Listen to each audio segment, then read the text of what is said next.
This is episode 8 of the Three Bucket Podcast, with me, Aditya Dewan. At the dawn of the third millennium, humanity wakes up, stretching its limbs and rubbing its eyes.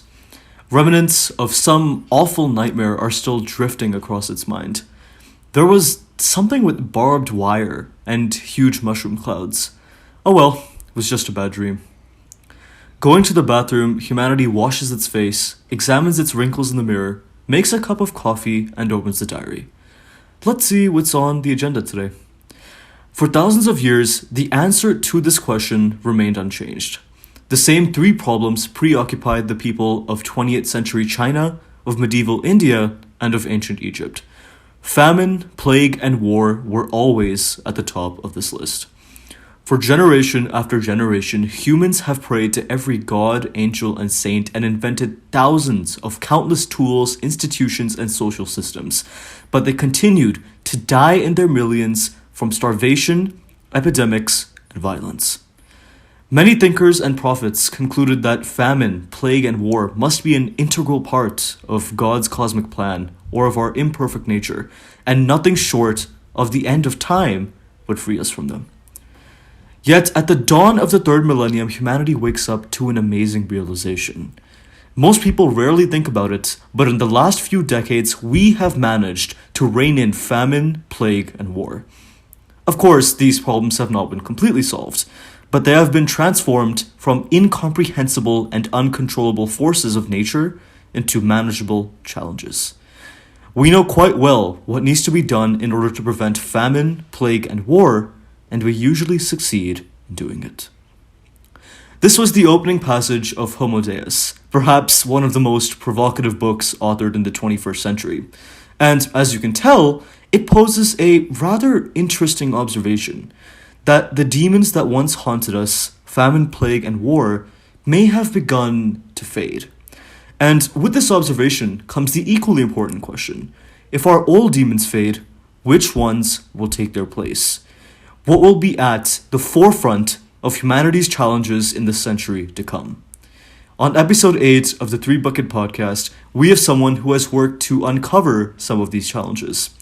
Aahaan Maini is an intern at the machine learning company Quantiphi, a nanotechnology researcher creating unique solutions to problems at the nanoscale, and has worked extensively in the neuroscience field to understand how to better treat disease. Aahaan, welcome aboard. Thank you so much. Thanks for having me. I've been listening to your podcast for a while and absolutely love it. So such an honor to be here. Yeah, thanks, man. And actually, I just wanted to start off the podcast by asking you, what are your thoughts on that intro? Yeah, for sure. I mean, I've heard about the book Homo Deus, definitely on my reading list. But I think one thing that comes to mind is there's this painting. I don't know too much about the history of it, but it's called The Garden of Earthly Delights. So if you can Google it if you're listening, it just basically the way it's depicted is there's three panels. On the left, you have a panel that's almost empty nature, and you have a lot of exotic animals, and you have sort of one goddess and just Adam and Eve. I think that's what it's depicting. And in the middle, you have the panel of growth, overpopulation, civilization. Almost looks like overpopulation. And a panel on the right, you have sort of the time of death, or also depicted as hell. And so I think that the future of humanity definitely has a lot of potential with this, obviously the rapid rate of innovation and all the revolutions that are coming. But I do think ultimately I'm trying to think right now, is it always going to end in the third panel? Is there a way we can expect, sort of alter fate so that it doesn't always end in death? And death is a part of life, and death is an important part of life because death is what gives life's meaning. Gives life meaning, right? Because it shows you that your time is limited. So I think that's just super motivating. But I think I'm not sure how far away this outcome is. But my real question is that will humanity have a way to avoid this outcome from happening altogether? Yeah. Right? Yeah, it's a good question. I mean, it's impossible to tell on one end. Yeah. Yeah, it's interesting how you mentioned that death gives life its meaning. I mean, of course, I'm friends with a lot of longevity enthusiasts, and they would argue the complete opposite, that death is a disease that must be eradicated. But it's interesting, and especially with what you're saying, does I guess all progress have to end in dystopia? And that kind of leads to my next question. Do you see the next couple of decades? Because obviously in the last 20 years, we've made substantial progress. Like, Right. it is like, I was reading a post the other day, and basically for every major invention that was made on a timeline, they had like a little tick mark, right? And they only did it for up until I think 1970. And someone in the comments was mentioning that if they plotted those same tick marks from 1970 to 2021 today, that you literally wouldn't be able to see a single one because were so many world-changing inventions in the same period, which is just interesting. Yeah. Yeah. So I guess That's leading back to absolutely- the question. Yeah. So I guess just leading back to the question, like, do you see our future as utopian or dystopian? Yeah, first of all, a very difficult question, very interesting question I'd love to discuss. But I saw that same post actually, and it is really crazy, right? And if we're asking this question maybe on the Three Bucket podcast like 100 years ago, you typically look at history, right?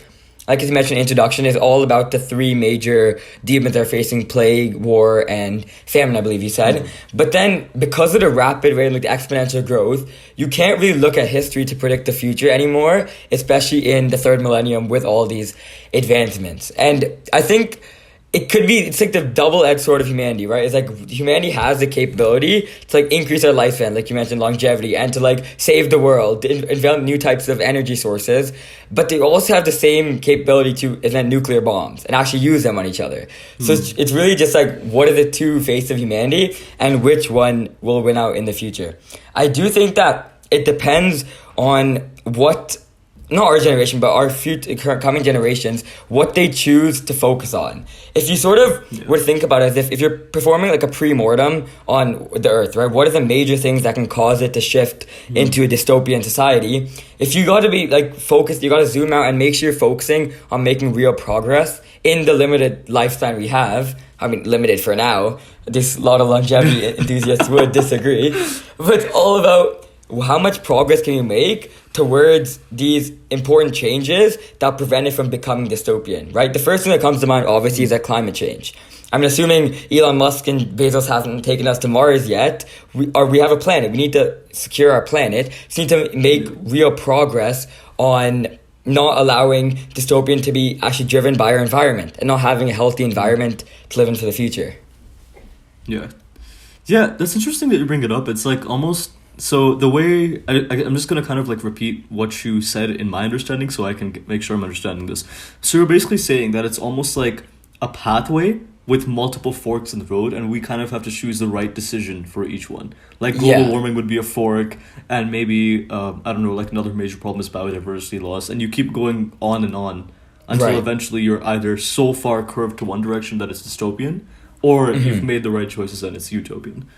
Right. And I think it plays to the fact that, like, if you don't, it has to be a fork in the road, right? I don't think we're too far in right now where you can't shift the outcome, because if there's without, like, dystopian option, utopia means nothing, right? So again, like, it's like the whole thing about, like, can good exist without evil? And, like, can utopia exist without dystopia?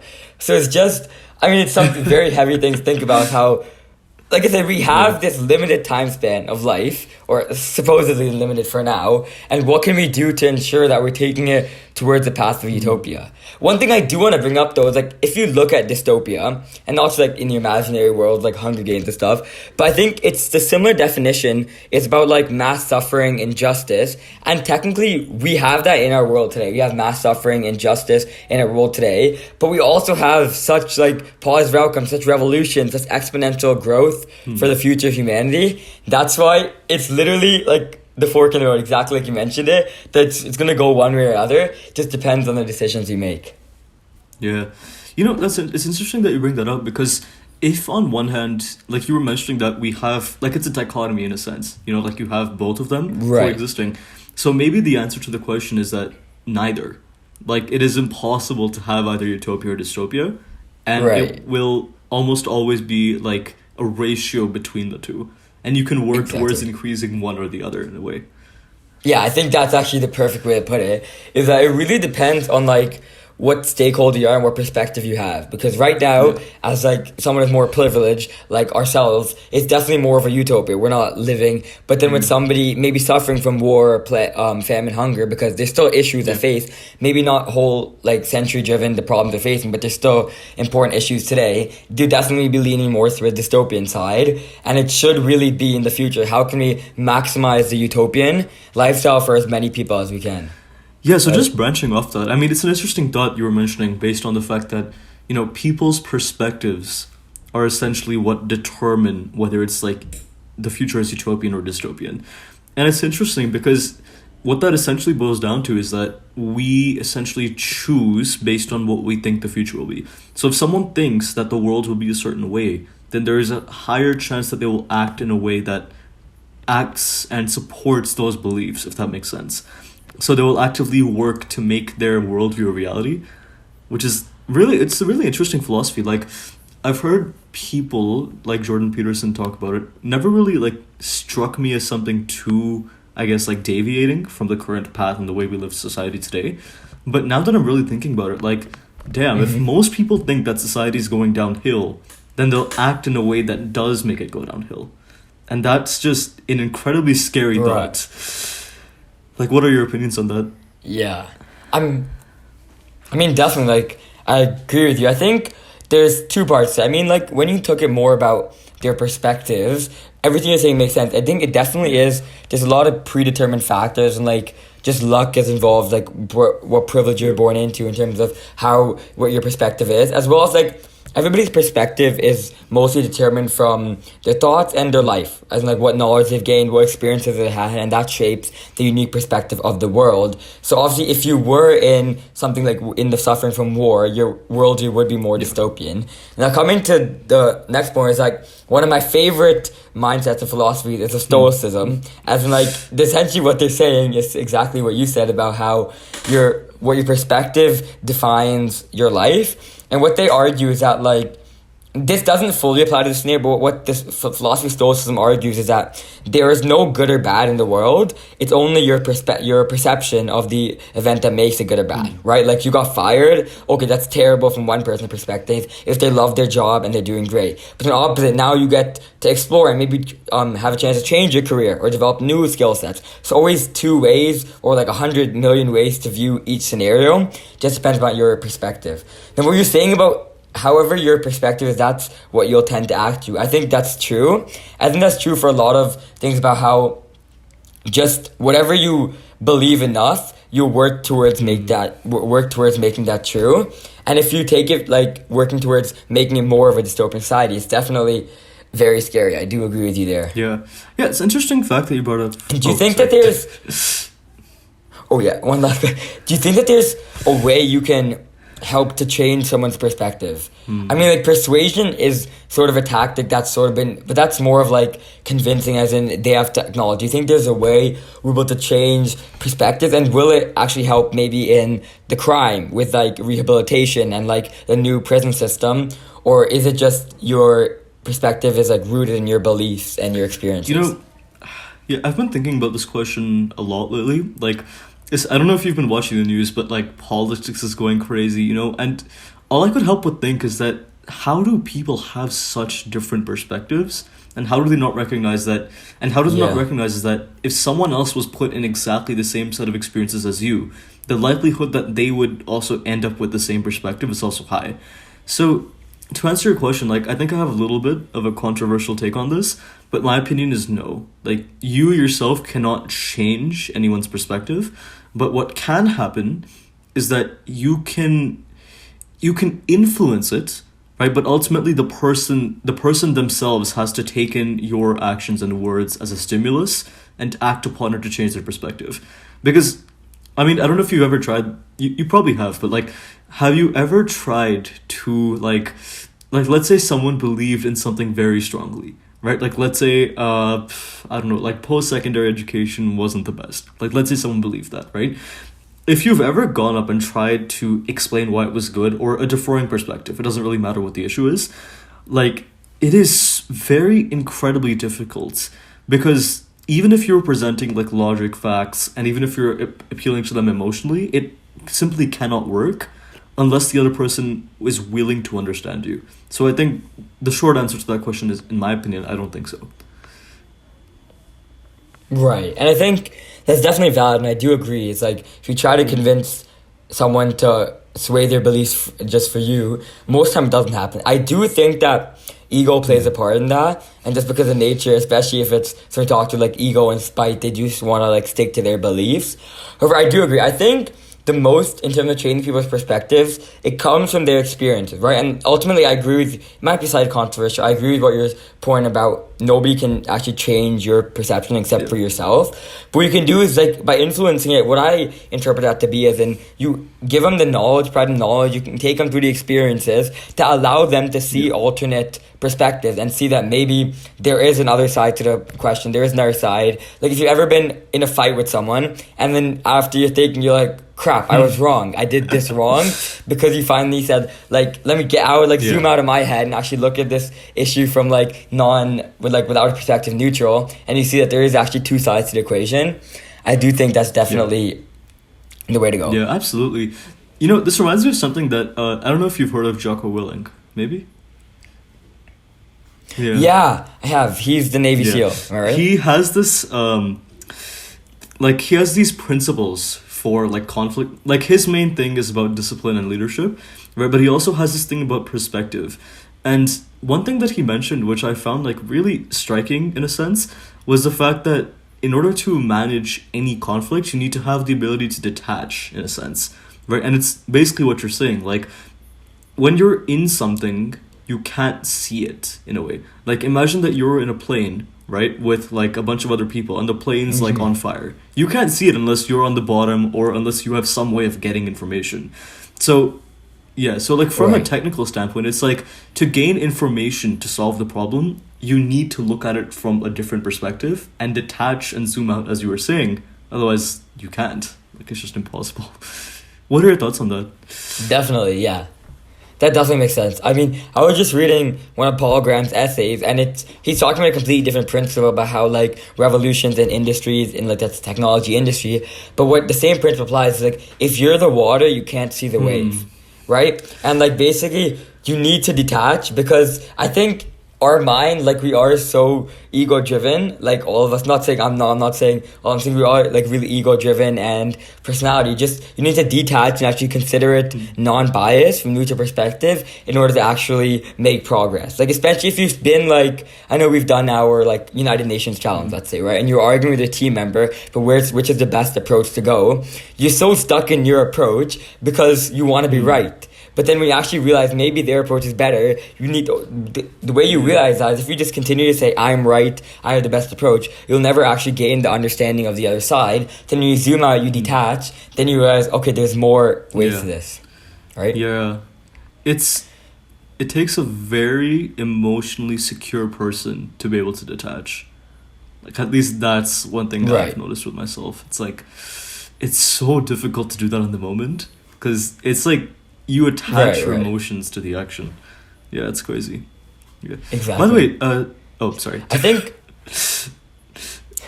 what I want to say is about, like, how you were talking about, like, discipline, right? And I know it's sort of off a little bit tangent, but, like, I want to hear, I think discipline and motivation are, like, I often think they're confused, because a lot of people think when they're working on a task and that they're saying, like, okay, I need motivation to do this. I don't want to go do my work, or I'm procrastinating because I don't have the motivation. But I really believe that motivation is short term.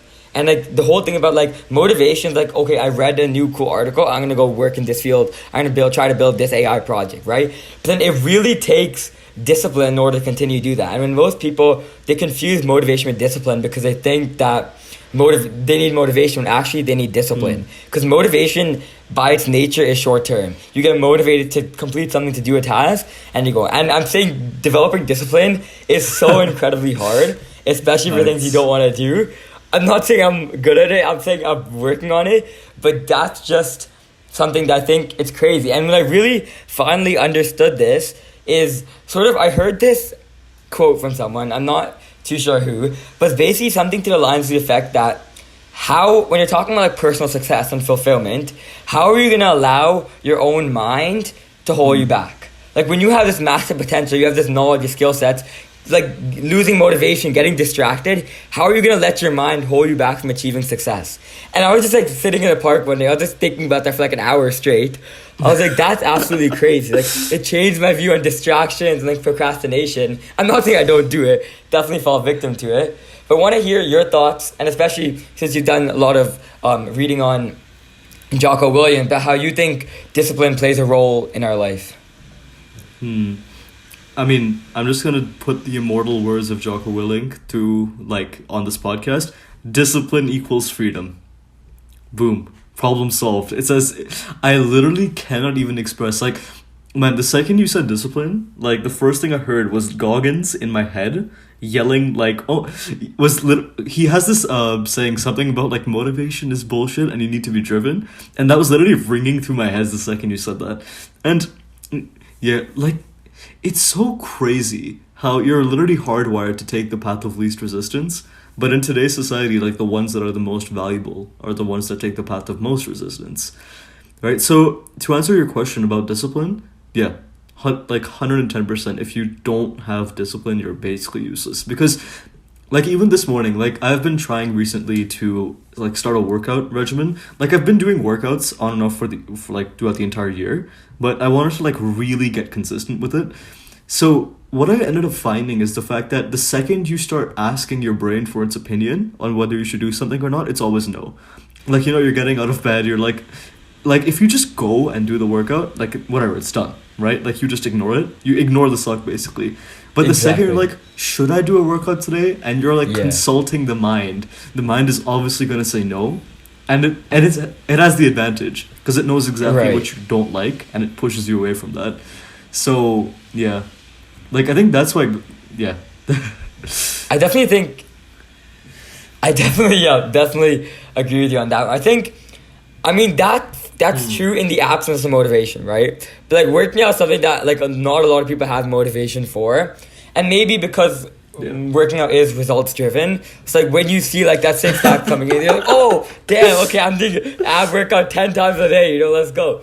But when you've been like doing ab workouts for a year and you don't see any progress, and you're like, what's going on here? And I think one thing that like definitely that's just ringing in my head right now is it was in the book Atomic Habits by James Clear, and I believe he was talking to one of the Olympic weight trainers, and he said something to the effect he was asking the question about like how do Olympic athletes get to their level of success and level of performance, and like the weight trainer responded that they simply are able to come in and like do the weights when everybody else stops. He's like, it's nothing crazy. They're not like hardwired differently. Nothing in their DNA. It's just that everybody has motivation to become a weight trainer. But when the motivation stops, and then you stop, that's what sets out Olympic athletes. Versus when the motivation stops, they just continue to go for like up to that highest level. And that, even when I read that the first time, I was like, stop and internalize that, and just be like, damn, discipline really does equal freedom. Absolutely, like. Man, there's this meme going on Instagram right now, like in the, I guess, like gym kind of niche, and it's this guy who's about to lift like, I don't know, 600 pounds, and he's just like, everyone want to be a bodybuilder, but no one want to lift this heavy ass weight, and I'm like, this is literally echoing in my mind the second you say that. But yeah, it definitely makes sense. Like, I wanted to ask you, like, what are your main tips and techniques for like maintaining discipline? Because obviously everyone's different, but I want to hear like, what's your side of it?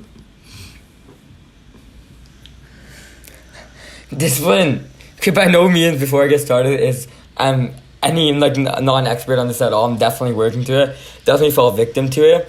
I think one of the initial things you do is I think the first step in achieving discipline is you to like achieve your goals, right? And the first step to do that is having goals. Like, you gotta set the SMART goals. Like, I used to think of SMART goals as a school, and I hated, like, want to stay all away from it. Well, like, out of the teachers make you write down your goals for, like, your marks or whatever. I'm like, no, this is useless. But when you actually need to set, like, SMART, actionable, achievable goals, specific, whatever the criteria is, that's the first step in discipline. I think that does take reflection. It does take a lot of exploring in terms of finding out what you want to do. And when you have that goals, something I like to do is, something I've been trying to do more recently is, before you start something, or earlier, is write down why you want to do it. Because also, in order to start something, usually it takes motivation. Like, even if it's a little bit of motivation, you don't just go from like hating the thing and then you have like ultimate discipline. The motivation will ultimately get you started in doing that. So you write down, why are you motivated? Why do you want to do it? Maybe you want to do a workout regimen. Maybe you want to have a six-pack, right? And you want to be fit. You want to be able to eat whatever you want, all that. You write those down. And then whenever you start to sort of lose your motivation, you go back to that list and you reignite that spark. As in, like, why am I doing the thing I am? And it's just like, because I want to achieve X, Y, Z, I want to do these. And that just, for me, helps to like re-clear and like take out all the fuzz out of my mind as to why I'm doing it. Definitely, a lot of things do go wrong. This is the next thing is definitely just scheduling.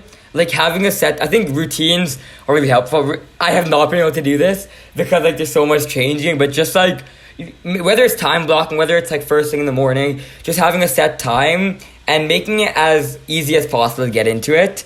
Back with Atomic Habits, reference number 2, his second principle for making atomic habits that like last. And atomic habits is all about discipline, once again, right? It's like habits are long-term discipline. He's like, you need to make it as easy as possible to get into it. So if you're working out, for example, like first thing, I have my room all the way on the top floor, and like if I'm doing the treadmill, it's all the way in the basement, right? And I have to get up out of my desk, stop the task I'm doing, then go put on my shoes, my socks, go all the way to the basement. And if you like, that's a lot of unnecessary friction between, and that's, the more time you have in friction, the more time you're like, the more fuzz is going to develop. And when you sort of starting walking on the stairs, your mind's like, nah, you're not doing this, go watch TV or something, you know? Just like, it gives up. So really eliminating the friction between what you're trying to do, as like, keep your workout shoes, like if you want in the morning, right next to your bed. Like right next to your bed with your socks, you just get up and go for a run, you know, or doing stuff like that. Also, part of discipline is distractions. I'm literally like taking word for word from Atomic Habits right now. It's actually one of my all-time favorite books. If you guys haven't read it, I definitely recommend it. But it's just about like eliminating distractions, and not really eliminating distractions, but they're sort of like taking the value away from distractions. And I think that just comes over time. And like first time when you look at it, like if like the most common distraction is your phone, right? Or like most common, I think it has been for me in the past, or like social media or these things, like maybe you need a sight blocker, maybe you put your phone in another room. But eventually once you start building it up, you like when your phone's in your room, you actually, it loses the value of social media, and you'd rather just stay focused on doing anything. I think that once you reach that state, that's just amazing, that's optimal. I started getting to that level, I think, with social media and like YouTube and even like video gaming, which I used to do, like the Friday nights used to do more, sort of lost that value. Once you do that, that's just, it's like, it's a point of success, because now I have my phone on my bed, or I have it in my desk, and I'm working, and I see like Instagram or YouTube already opened, but I just don't open it because I'd rather do what I'm doing, and that's just crazy. So yeah, what about you? I mean, definitely, I know we have, when I first met you, I think it was last summer, around a year ago, we had our first talk all about like motivation, discipline, time management. Yeah, so I'd love to hear how those changed. Yeah, I mean, first of all, I agree with what you were saying about like the distractions losing their value. Like, this is something that Jocko Willing brought up in one of his podcasts as well. Like, I think he stopped eating like junk food and stuff like that. Like, he was addicted to it. I don't know if it was him or if it was one of his friends, but he was relaying a story about that. And he was basically saying that once you leave it for like, let's say 6 months, a year and a half, you come back to it, you eat it, like you don't want to eat it, literally. Like you consume it and it's like, okay, cool, it tastes good. Yeah. But like that desire for consuming more isn't there, because the novelty, as you were saying, is gone. Like it's not novel anymore. It's like you're used to it. Right. So I guess for me, like, I don't know, I'm still picking and trying to find different ways to like implement it in my life. For me, I just like I'd say I'm like absurd. My way of doing it is like absurdly simple compared to other people. I literally have like a Notion to-do list, and then I sit down and work. Like I just get rid of everything basically. Like my desk right now has my monitor, obviously the recording equipment for the podcast, my mouse, a pencil, which I should probably put away after this is done because I'm not writing anything down, and my earbuds, and that's it, literally. Like, even if I wanted to get distracted, I can't. And then the second, like, this is coming from a guy who used to be, like, an extreme procrastinator. Like, I couldn't focus for more than 20 minutes when I was in grade 7, grade 8-ish. I think part of it is just gradual escalation of your ability to focus. Like, 25 minutes, okay, let's try 30, 40, 40, and then eventually get to a point where you can sit down for 3 hours and crank out. Yeah, I think people, like, especially on YouTube, kind of complicate it a lot. Like, oh, this is exactly what you need to do to become, like, a focused like, no. Just, like, basic guidelines, make it a habit. Like, I'm about to publish a video on, like, hyperfocus on a couple of days. I read a book, by the way. It's from this guy named Chris Billy. Amazing. Like, it's like Deep Work 2.0. You gotta pick it up. It's like, amazing. Not Atomic Habits level, but it's still really good. So, you guys listening, and also Aahaan. Yeah, definitely. I'll add it. So one of the things he was for mentioning that really struck with me was the idea of an attentional space. So the idea is that, like, imagine your attentional space is like a circle, right? And everything that you're trying to do needs to fit inside that circle. Okay. And the harder the task and the more complicated it is, the bigger it is. So if you view it like that, your attention is a finite resource. And then if you, like, for example, let's say you were working on a research paper, right? That's obviously huge, so it's going to consume most of your attentional space. If you try, like, multitasking, right, like, and trying doing another complex task, your attentional space isn't big enough, so you fail, and then that's when you stop being productive. So the idea is that as long as it fits inside your attentional space, and as long as there's nothing that's competing for your attention, you're basically fine, and over time your attentional space will grow. And then the task will also go along with it because you can pay more attention to it and therefore get more stuff done. So, yeah, sorry, that was a little bit of a rant. But, like, I think understanding and internalizing that concept for me was kind of what got me from, like, 25 minutes to 3 hours, I think. That's incredible, yeah. I mean, definitely, I love that analogy. Definitely going to steal that whenever I explain to someone else. But I definitely think that the point, you mentioned a lot of good points there. Starting off with, like, the whole gradual escalation building up. I do think that's true for anything. Like the weightlifter meme is saying, you can't go and lift 600, right? But if you commit yourself to lifting 10, 15, 20, you will build yourself up there. And I also think that's one of the dangers of multitasking. Like, a lot of people, and especially a lot of when, like, you have a lot of priorities, right? Because you have your work, maybe personal, maybe you're trying to play some sports and write a research paper. You have a lot of things, and when you go to to-do list, it might start to get overcomplicated. As like, okay, you might get to overwhelmed. I mean, you have like 50 things to do today. How do I do this, right? But then really just focusing down on, like, okay, I'm next 2 hours, I want to do deep work. I want to do deep work, by the way, is like work. I didn't make this definition, by the way, as a work that, like, moves you closer towards your goals. So I want to do 2 hours of deep work on my research paper, right? And then you only focus on those. Maybe time blocking is like a strategy I don't personally love to do, but a lot of people really like to do it, and it really helps them focus. It's like you set aside time in your day to do whatever's the other task, and for, like, you have certain, like, 2-3 hours long chunks, just go into the flow state and really make progress on your deep work and whatever you want. I think another thing you mentioned is sort of, you talked about how, like, the bigger, the more complex task, the more attention space it consumes, right? And I think that's why it's sometimes helpful to, especially when you're lacking motivation or lacking discipline, I should say, to get started on a task, is you might break it down. Like, you have to write a research paper, maybe write 500 words today, or put on your to-do list, write 500 words. And then you achieve that goal. That's sort of how the Pomodoro technique works, is that it says, okay, I only have to work for 25 minutes. And, like, even your grade 5, you're like, you're like 25 minutes is nothing, and you get a full 5-minute break. Like, when I first heard that, like, at almost a year ago, I was like, what? That's crazy. Like, that's so much time wasted. Just work for 28 and a half, work for 29. And that's crazy. But then that's how the Pomodoro technique works, is that you break down the smaller tasks and you achieve those. I also think another way is that, going back to perspective, a lot of things are, I was actually talking about this with some of my friends, we unnecessarily, like, our mind hates doing hard things, right? And so when we classify things or even think about things as really hard, it increases our friction to start it. Like, let's, for example, that you're doing, or we're both high schoolers, right? We're doing an article, right? That's something we want to do, something we're choosing in our time to make, or making a video on hyperfocus. But when you view it as, like, I have to do work, whereas like I have to do like work, like actual work for 3 hours today on my article, then just the signal of work is like sort of like it sends a negative impulse to your brain. Like, okay, work is negative. How do I avoid this task, right? When you really reframe it as like, I have 3 hours of my day and I'm choosing to put this time into doing this amazing article to grow my knowledge, it's just crazy because then you're reframing it in your article from something that's work and like incredibly negative emotion, something that I am choosing to put so much of my time into doing this thing which I like doing. And that's just amazing. That's something. Oh, I wanted to get your opinion on this. Is that I was reading somewhere, I'm not sure from exactly where, I might have been watching a video or something about how like we control all of our time. And I just want to get your take on that with like time management.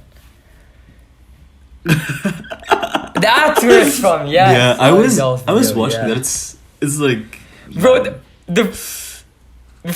before we get into the productivity YouTubers, like you're saying, like they definitely have good tips, but like, why is your video on like how to do focused work? Like that's where I think it gets kind of counterintuitive and over-explained. Yeah, I guess. You know what you're saying before. Yeah, I mean, you control all of your time.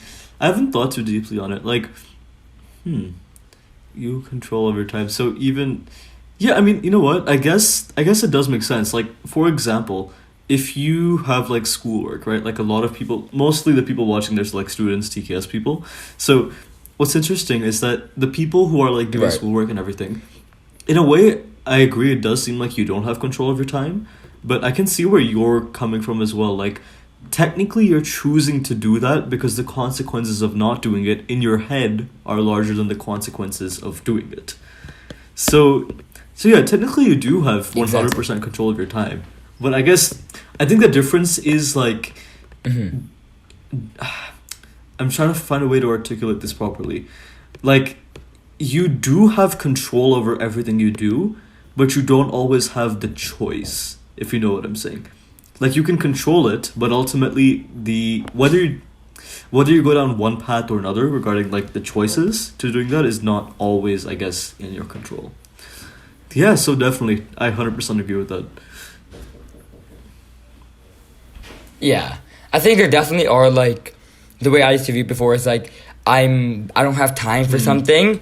Is that this is one of like the biggest mindset shifts that occurred this year. Is like this whole shift from I don't have time for something has really shifted to I'm not prioritizing that thing enough. And that's one of the key things when it comes to time management that just like changes. Is like you know you have enough time to work out. You don't prioritize working out to not do, or you have enough time to get that thing going. And if you actually think about it, it's very difficult to actually like shift in this mindset. I'm definitely not a pro, still working on doing it, but just the whole shift from you were choosing to do it, that's just crazy. And like it's all about your priorities. Yeah, it's basically taking ownership in a sense, right? Like it's an example of taking extreme ownership. So the idea is that, you know, obviously life has a lot of problems, there are a lot of things that can go wrong, and the idea is that nothing will ever get solved. Like even in a team scenario, like when there are team conflicts, or even in your personal life, nothing ever gets solved until you own up to it and you recognize that, hey, it might not be my fault, but it is my responsibility. And then you actively pursue to find a solution. Right. And I think that's also what you're talking about with regards to time management. Like, in a way, your time being, like, you not having enough time isn't really your fault. Like, you know, some things just happen, you have to take care of them. But it is your responsibility. Yeah. So I think sparking that extreme ownership mindset shift that forces you to be like, hey, you know what? My life sucks, but it sucks because it might not suck because of you, but it will continue to suck if you think that it sucks because of other people. If that makes sense. Yeah. I think that's a good way to put it. Yeah, that's definitely. A good way to put it, for sure. I mean, you definitely don't, like, yeah, you said, there's definitely things that come up, and you don't have infinite time, right?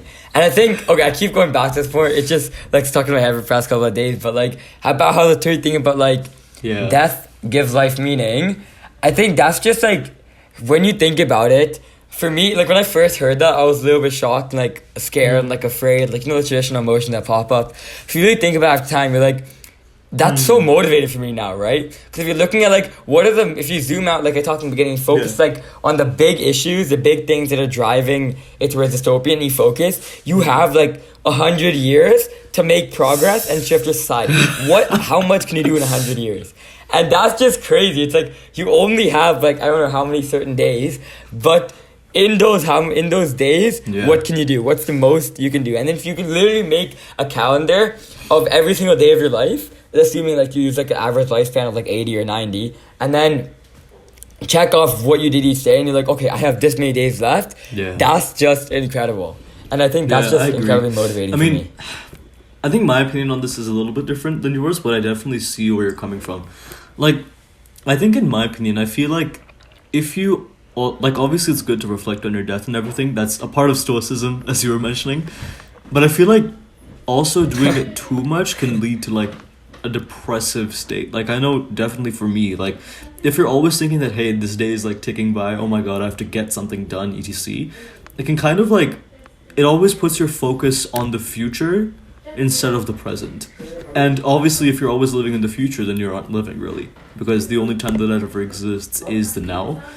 So I think like I would slightly modify, like for my usage, I would take that philosophy and slightly modify it to not necessarily always like reflect on your death or like allow death to give life its meaning, but use death as the motivating factor to live in the present in a way. I think that's kind of how I would take it. Like, right. Yeah. No, I definitely agree with you. I think definitely like going to death too much is a little bit depressing, and I think I mean like I definitely wouldn't want to. I definitely don't want to be someone who's like, okay, I have 3,000 days left, crossing it off, right? Because then it also gets like panicking. But like you also got to.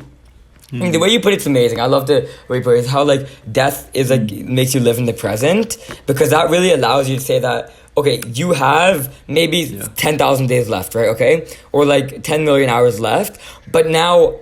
Absolutely. So use those hours. Don't just waste them thinking about the next 10,000. Do something, like do whatever you love to do and use them. That's crazy. Oh, yeah, and then. It does play into Stoicism, and that's how I sort of like beginning thought about this, is like you can always use it as like, I think there's two principles of like death and Stoicism where it comes to talk about it's memento mori and amor fati. So amor fati is basically something where it's like everything, it's sort of aligned with what you're saying. It's like death is sort of what gives its meaning. So love everything. Like you have this much time on the planet, you have this much time in the present, love everything you're doing. Don't be negative, love whatever happens to you, because like it's happening to you in the present experience, right? But then the one I relate with more is really memento mori, is that, actually this is something I don't relate to this that much, but I definitely think it's a valid principle. It's about how like nothing really matters if you zoom out that much. Right, so like the way you think is like don't like live your life like standing in some forest like going into hyper crazy state because nothing matters. But if you apply it to the small things and like nothing matters so much, or even not even look at death, zoom out in like 5-10 years. What are you doing today that like, if everybody's stressed out, right? If you write down the 15 things you're stressed out about, what is really gonna matter in 5 years? Right? It's like if you get like a 95 versus like an 85 on your school assignment, in 5 years that's not gonna end the world, If you don't like, oh my god, or if like there's definitely big things that you could, but like it's just worth showing that like a lot of stress isn't worth it's not worth like the amount of mental energy you're putting into it just by worrying about it. And just basing off that, I think that's kind of why people are so obsessed with productivity. But that's also why I believe that the word productivity in a sense should kind of be changed. Because I feel like what you were mentioning about the fact that, hey, death gives life its meaning, and the fact that there is no meaning in it of itself as a meaning. Like, I feel like when people talk about productivity, it's more thinking about the future, as I was mentioning before, but also that it moves the focus, it moves the needle from, as you were mentioning, like, instead of worrying about, hey, you know what, since life doesn't have any meaning, and then adding that last bit, which is, because it doesn't have meaning, it is meaning. Productivity is almost just like, okay, life doesn't have any meaning, so I'm going to do whatever I can in this time, whatever, screw it. like that's the vibes that the word gives off in a way. Like, you know, you Yeah. think of like a cold, large corporation Right. like pumping out products. That's what productivity literally, and that's where the word originated from. I think if the word was changed to something else, like I don't know what it is, but maybe activities that contributed to your happiness in a day, people would begin looking at it differently, like much differently. Yeah. Yeah. Yeah, I think that's definitely amazing. If you think about that's like the mindset shift again that like I mentioned before is that how like shifting the frame of mind from work Yeah. to like doing things you enjoy. Absolutely. Like productivity is associated with work and it's associated in my mind product it's associated with work, discipline and like negativity, right? It's like overall gives negative vibe because like okay, I have to productive, I need to be as productive, do as much as I can, but like it's in stuff I don't want to do. If you shift it towards stuff you do want to do. And this is why overall I think that like when you look at all these different perspectives and all these philosophies and stuff, sort of wrapping up because I know we got to wrap up next 5-10 minutes, is that when you think about the beginning where you said the forefront of tech, and I know definitely like we're in the AI revolution right now. I mean I'm finally a part of it after my internship from Nanotech. I think it really, we got to start like when they're trying to do whole brain emulation, right? When you're trying to replicate the whole brain, it's like how can you develop AI to a point of human intelligence when we don't even know what human intelligence Straight is? facts. Right? And when I first thought about it, that's just like, that was so crazy cool to me. It's like, I don't know what I want to go into, so if I'm just exploring, but I just like, I was so drawn to neuroscience because first of all, neuroscience was so cool, but second of all, it's like, if you want to work towards the actual future of AI human intelligence, you need to understand what human intelligence is. You know, maybe just neurobiology, understanding the brain, I think all of these different, but just being able to have this conversation and that we don't know what's going on in our brains is absolutely crazy. Yeah, like just to link What are your that thoughts together, on I that? guess, like it's almost like because life doesn't in itself have a meaning, it means that you should do as much as you can to make it have its own meaning. Like, you know, by being, I mean, I don't like to use the word productive anymore. Why am I saying anymore? Like, I just changed that in the last 5 minutes. You know what? Screw it. Doesn't matter. Point is that just because life doesn't have its meaning, it basically means that you have to work to create a meaning for yourself and others, which is like dubbed productivity. And the process of like extracting something from nothing, extracting a meaning from something that is outside from a religious perspective, like meaningless, in itself is like some act of the human brain that we don't understand. And then linking that to AI, it's like if we don't understand how the hell our mind's doing something crazy like that, because if you look at what productivity is, you're basically making something out of nothing. Like you have a bunch of jumbled thoughts in your head, and you're like if you're writing an article, you just have thoughts. And then those thoughts are somehow converted into words and letters and syntax, put onto a page using your hands and your motor skills, and then onto a virtual... Like, it's crazy what the hell the human brain is doing if you really sit to think about it. And it's even crazier, and this is like the next level of crazy, that an AI is trying to replicate, or at least we're trying to make an artificial brain that can replicate that same mechanism of making meaning from something that is meaningless.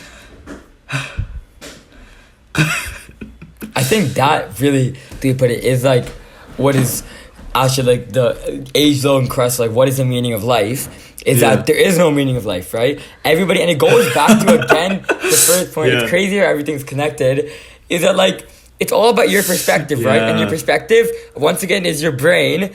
We don't understand what perspective is, but it's all about like there is no meaning of life. Life has meaning whatever you make it. You know, whatever, and that once again is your brain. And everything's so crazy linked because at the heart of everything we do is really the brain. But like extracting meaning from nothing, extracting meaning from something that doesn't have meaning, or even like your perspective on how you view the world, how you view overall life as it is that doesn't have meaning. Yeah. It has infinite meaning, actually. It should be rephrased that like life has no meaning, life has infinite meaning. I think that's a change that we need to go. It's like, what is the meaning of life? It's like, no, what is my meaning of the interpretation of life? Man, I swear to God, every one of the 3 bucket podcasts that I've done with people, it goes something along the lines of this. We'll talk about a bunch of topics. At the end, we'll find that all those topics are somehow linked together in some sort of magic fashion. And I promise to the guys listening to, like guys and gals listening to this, that it's not like planned or anything. I literally don't know how this came together. And then the people listening to this like leave with an existential crisis after surfing for YouTube and just trying to chill for 20 minutes. So I'm sorry. Just we like talking about this stuff. Anyway. Oh, actually, you know what? I was looking at like my list of questions, and the next question is also linked somehow. Like we were talking about the brain. So my next question is like, what got you into the field of nanotech? Which obviously, like nanotech and neuroscience are things that you've been experienced in, which is linked to the brain, which is linked to everything else we just talked about. I think it's slightly different, not as much of a whole philosophical answer I could give on this one, but nanotech was really driven by, when you zoom out and you look at like the macro issues facing humanity, and there's also a lot of micro issues underneath that, right? Like you perform the root cause analysis to form, because obviously we can't solve world hunger, we can solve one of them. If nanotech is just, because nanotech is sort of a platform technology, and that's what we added to view, it has strengths of its own, but it pairs best when it complements another field, right? Like for example, manufacturing. When you get atomic scale manufacturing, that's you can do crazy things with it. So that's why I was just thinking nanotech. I was really drawn to nanotech by its applications and its straight applications in problem solving. And neuroscience, like I said, it's kind of crazy because like I was trying to figure out why I was into nanotech, why I was drawn to nanotech is what I was doing with nanotech. It's like, okay, I'm gonna have like I got a paradox in my head right now, but like that's basically about.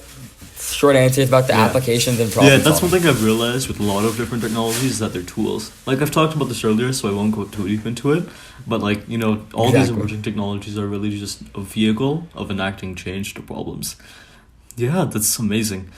And I guess just to wrap it off, because I know you have to leave soon, and also the people listening are probably getting tired of us bickering now. So, like, what are your facts, man? Anyway, so what are your goals for the next 5 to 10 years? Like, I ask this question on almost every podcast, and like, it's really interesting to see how everyone's answers are so different from one another. But like, they're all like very noble pursuits. So I was just wondering, like, what's yours? I think, okay, my goal is that, the first thing I want to say is I don't have this all worked out, is that I know I definitely want to go into the field of like one of the branches of like emerging technologies. I've definitely like this past year has been one of the most fun years of my life, and I really want to strive for impact whenever I'm doing. I have smaller different goals in like building a personal brand and like starting a startup and really scaling that up to certain user base and building all of those things, but it all revolves in a point of just it's all like the values, right? So I'm just trying to pull up this thing really quick here, is that I had this, the values is like value number 1 is all around value of impact. Value number 2, I really want to be challenged, as in like whatever I'm doing, I need to be challenged in the work I'm doing. And I also want happiness is the most cliche. I promised myself I wasn't going to bring it up in this podcast, but somehow I brought it up in the podcast, so I guess they're here. But happiness, as in, is like, happiness should be reframed into like fulfillment, right? Like joyful fulfillment, as in doing what I love doing while optimizing for impact and working to really solve the problems that will drive humanity forward. These are really cliche answers, okay. And I'm sorry about that, because I don't have everything too figured out. I know like certain aspects underneath, but I think one of the beauty of the things that like I don't have everything figured out, and right now I'm in a stage where I'm just exploring. Obviously, because like that's how everybody says, oh, you're young, you should explore, right? So I'm just exploring, seeing what floats in my boat. We can end it on a really cliche note, because I think that's where it came to anyways. Yeah. But yeah. Yeah, it's really cool. I mean, what about yours? I gotta go now, but like, I guess I'm just gonna quickly do this. Like, my goals are really similar to yours too. Like, I want to solve problems, and I want to do that at a scale which can impact people. Like, you know, ultimately everyone should be aiming for the continued alleviation of suffering, because I guess that's the noblest pursuit. Like, you know, reducing the amount of suffering on this planet. And I think just to like end this off, like, we as a species have made tremendous progress to like alleviating suffering. Like, poverty has gone down 35 percentage points in the last 100 years, which is crazy. Like, now more people than ever have access to basic natural resource commodities. Like, I was reading something where South Africa right now sorry, like sub-Saharan Africa, which is like technically deemed the world's poorest region, has the same amount of natural resources and GDP as Portugal, which was one of the wealthiest countries, did back in the 1960s. So I think it's really easy to going back to the I think it's really easy going back to the Utopia dystopia thing to assume that the world's, going to hell, whatever, that everything is wrong, everyone's being systemically oppressed. But I think that really sitting down and reflecting on just how far we've come is definitely in order. Yeah. So yeah, man, thanks for coming on this. Thanks so much for having me. It was one of the most amazing conversations I've ever had. I loved it. Same. All right. Same. Anyway, so for the people watching this, I don't really know what to say here. Like, subscribe. Feels like I'm begging for something. Never mind. Just, you know what? Enjoy it. Have a good have a good couple of takeaways from this podcast. And yeah, see how you can begin to improve your life and aim for the continued alleviation of suffering. See if you can, apply the tips we mentioned here to maybe be more, not even productive, but do things that make you happy. And yeah, it's perfect. See you guys later then.